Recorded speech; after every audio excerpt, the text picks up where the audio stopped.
Pendapat yang paling kuat pada makmum membaca Al-Fatihah atau tidak di belakang imam, yang disepakati oleh para ulama, yang saya sebutkan dulu yang disepakati ya. Yang disepakati adalah kalau sholatnya sir, tidak ngerasin suara, seperti misalnya duhur, asar, kemudian rakaat ketiga maghrib dan 2 rakaat terakhir isya, gitu kan? Ini namanya sholat sir, kecilin suara. Maka wajib makmum membaca Al-Fatihah. Wajib makmum membaca Al-Fatihah, gitu kan?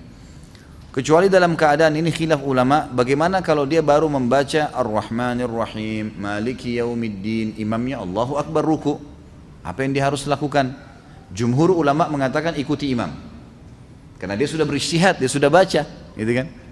Tapi tidak selesai, sama dengan orang masbuk, baru Allahu Akbar, imamnya kita baru baca 2 Al-Fatihah sudah ruku. Apa yang harus kita lakukan? Jumhur mengatakan ruku saja. Imam Syafi'i mengatakan tidak, harus dia baca. Nggak bisa. Dan dia boleh ketinggalan untuk mengejar Al-Fatihah sampai 3 gerakan kalau dalam mazhab Syafi'iyah, gitu kan? 3 gerakan artinya ruku, sami Allahu hamidah, sampai sujud pertama. Nah itu dia boleh tetap menyelesaikan Al-Fatihahnya lalu dia mengejar imam, karena pentingnya masalah Al-Fatihah ini.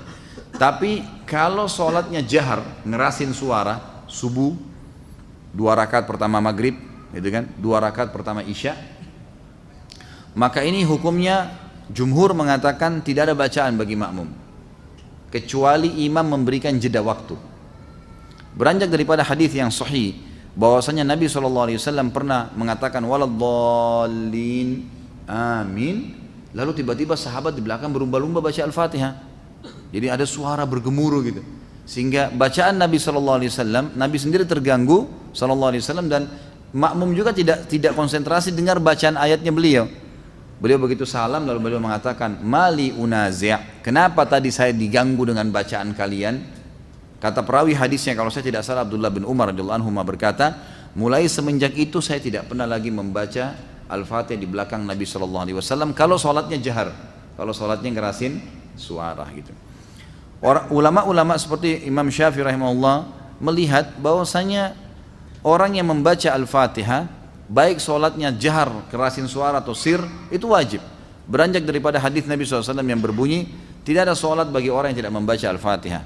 Maka beliau tidak membedakan antara sholat berjamaah atau sholat sendiri ya. Kalau sholat sendiri mutlak harus baca ya, tidak boleh sama sekali tinggalkan Al-Fatihah, batal sholatnya kalau tinggalkan Al-Fatihah. Kalau sholat berjamaah sebagaimana saya sebutkan tadi, khilaf diantara ulama itu.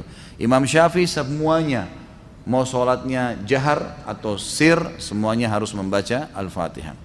Allahu alam, kalau kita simpulkan, kalau saya simpulkan dari pendapat-pendapat ulama ini, saya melihat kalau seandainya imamnya membaca Al-Fatihah dengan suara keras, jelas ya, kita dengar ya, kita dengar. Seperti sekarang ada mic. Lain kalau mati lampu gelap, tidak kedengaran suara atau kita terlalu jauh dari imam, itu lain. Walaupun sholat jahar tetap wajib baca Al-Fatihah tuh, karena kita tidak dengar. Karena memang Allah berfirman, umumnya ulama berpegang pada ayat ini, a'udzubillahi minasyaitonirrajim, fa idza quri'al qur'anu fastami'u lahu wa ansitu. Kalau Al-Qur'an dibacakan, dengarkan baik-baik dan ya telitilah, jelihlah. Berarti kasusnya adalah kalau dengar. Kalau dengar kita nggak boleh berkata yang lain, gitu kan? Nah, kalau imam sholat jahar, maghrib misalnya, tapi mati lampu, kita di saf ke-5 atau ke-6, ke-7 ke belakang, nggak dengar. Atau sholat di belakang perempuan nggak dengar sama sekali. Mereka tetap baca Al-Fatihah selama tidak dengar. Tapi kalau mereka dengar Al-Fatihah itu, seperti tadi imam kita Masya Allah membaca misalnya, kita dengar. Dan pada saat mengatakan waladdallin, kemudian semua mengatakan amin. Begitu selesai amin, imamnya baca langsung surah. Nah ini Allahu alam, yang lebih dekat pendapat ulama mengatakan tidak lagi baca Al-Fatihah.